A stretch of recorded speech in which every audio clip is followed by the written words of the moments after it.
Come on up, Jade. I love the name Jade. Oh, you're pretty tall.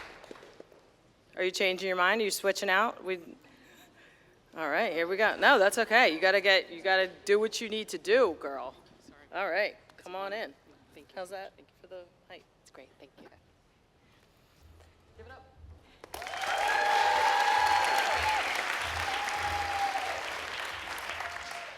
I am sitting in Beantown Pho, which is a very affordable garden-level restaurant on Newbury Street, and I am hoping that the man across from me is falling in love with me.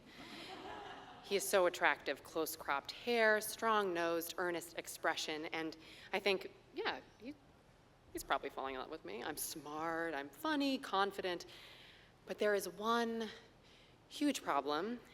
He is generous and lives comfortably on a great salary, and I am so cheap. Unimaginably so much.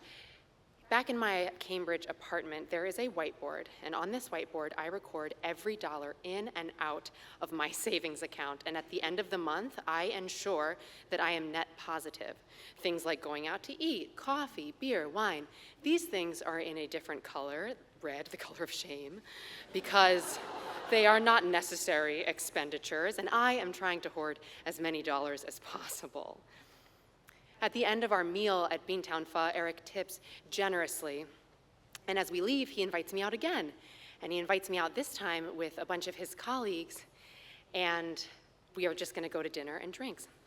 And see, Eric is a consultant, and his colleagues, I deduce, are also consultants, and therefore this dinner is my nightmare.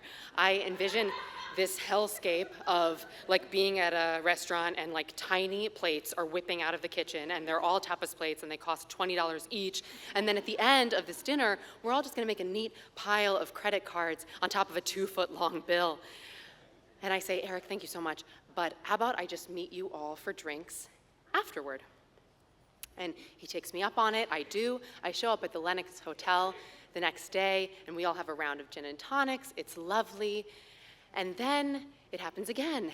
Eric asks me out to dinner and drinks, and I want him to be doing this. Like, I want him to want to be dating me, but I can't do it. So I do what I do instead, which is that I skip out on the main event, and I also start skipping out on drinks, and I just kind of sit in my Cambridge apartment like a troll under a bridge, like hoarding and counting my pennies over a bowl of Kraft mac and cheese.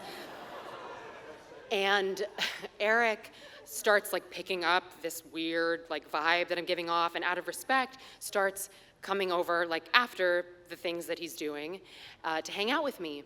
And then after a few weeks of this utter nonsense, my weird miserly head starts to say like, well, what's really going on here? Why is he coming over? What does he want from this? And then I think I should confront Eric about this. So I sit Eric down on the end of my bed in my Cambridge apartment, and I say, Eric, am I a booty call to you? And Eric's response consists of the words, what? No?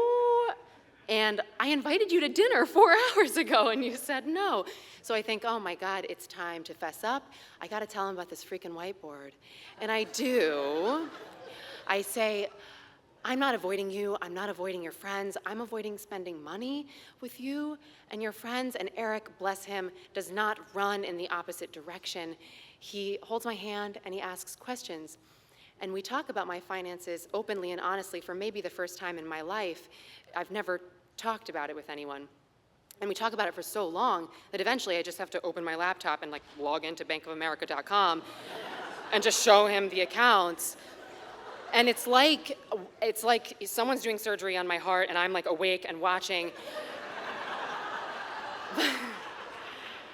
But then he starts saying things like, wow, and there's a lot here. And I'm like, okay, now this is hot. This is awesome.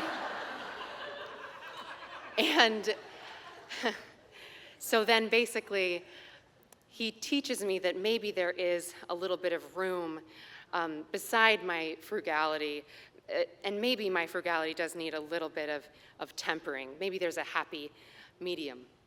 So years later, now, today, I still try to hold myself back from buying the coffee on Mondays a little bit. And part of that, but not as much as I used to. And part of that is because I actually ended up marrying Eric, and I am, and we are 4 years into an excellent financial education / marriage. It's awesome. And as it turns out, my neurotic saving habits and his spending habits actually kind of balance out nicely. And I guess that's the nice thing about kind of finding a person for yourself. Your weak spots, your weaknesses, maybe get filled in a little bit by someone else's strengths. So now, today, whenever we talk about finances, it's open and honest. We're always on the same page. And when it comes time to go out to a crazy tapas palooza, I always get the check. Thank you.